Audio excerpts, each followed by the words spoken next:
6 years old when we first went and visited my Auntie Julie. From the eyes of that little girl, I looked up and I saw this beautiful lady who just stood there and smiled. And she just radiated everything you could want from joy and love and energy. Oh, it was fun. She took us to the club. We went swimming with her every day, and she played tennis with the best of them. And in the evening, after we'd had a great day, she would come to the piano and she would sing and she would play and she'd get us up and we would dance all around the room. You know, there was no one as happy and as carefree as my Auntie Julia. Or so I thought. Because a few years later, I realized this carefree lady wasn't happy in her marriage.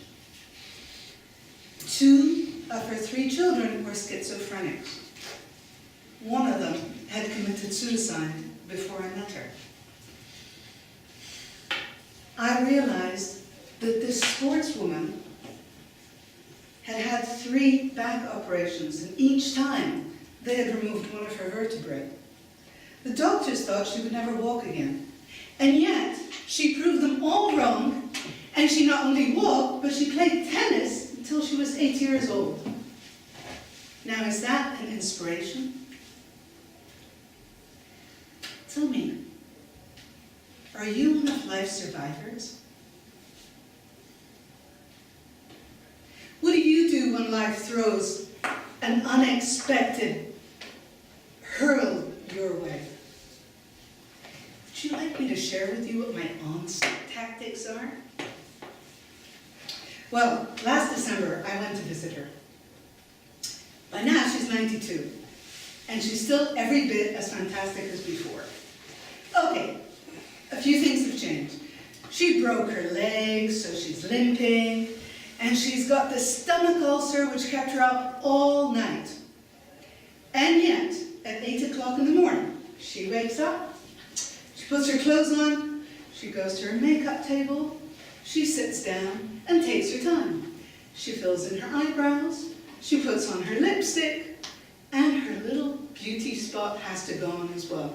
Before, she picks up her little Zimmer frame and she makes her way to the kitchen. And she gets there, and we're all sitting around the breakfast table, and she gives us each a little kiss on the head, and she makes her way to her seat, and she sits down and she says, "So, what should we do today?" I just went up and I gave her this big hug, and I said, "Auntie, please tell me, how do you do it? How do you have so much passion and oomph for life? How do you do it?" She said, "Oi," and she still has a bit of an accent. "I love life, but I love life, and I want to make every second count." I said, "Okay, I get that. But you have pain, and life has thrown all sorts of hurdles your way. How do you deal with that?" She says, "You know, life is not meant to be perfect. It just isn't. I mean, you know, if there's no problems, we don't go and find solutions. And it's only by looking for solutions that we grow. So people are meant to have problems.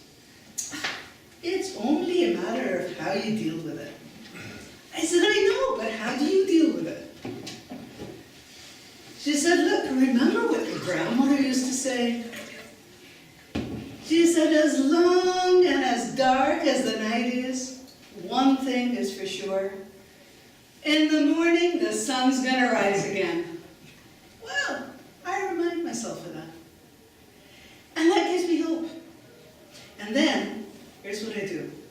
Every morning, I wake up and I say to myself, "Julia, you've got the strength to get through this."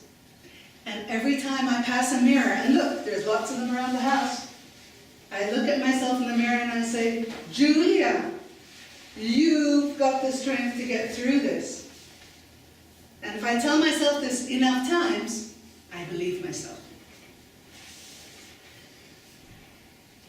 And then she says, and then I do one more thing. It's not enough just to believe you can do it. You've got to do something. So the first thing I do, I keep my head clear and I draw a list of all the things I can do to get myself to where this situation is better.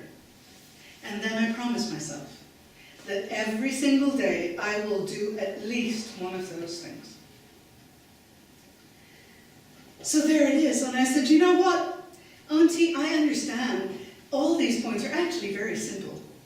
And I suppose I could do them all. But what I want to know from you is this. How do you do all of this with a huge big smile on your face? And she says, nah. She says, that's a matter of where I choose to look.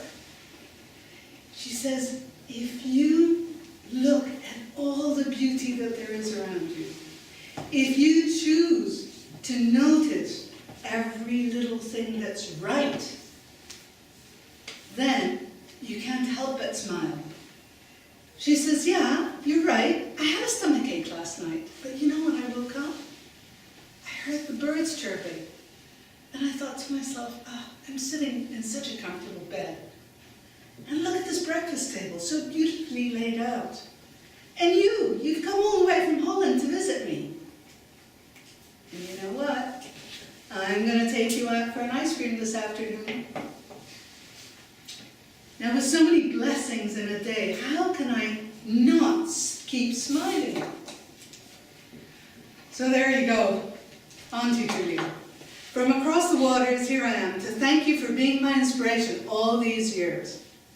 And I want to give you now my promise that I will do my best, and I'm going to try and convince my fellow Toastmasters here to remember you when we're all in a dip, and to try and think, okay, we've got the strength to get through this.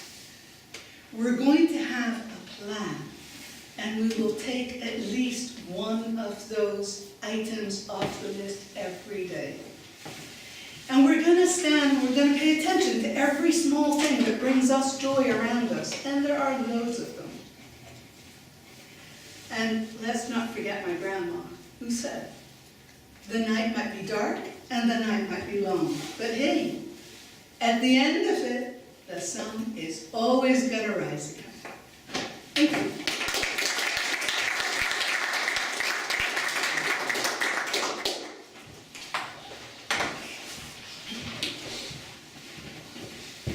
Ja, nemen we de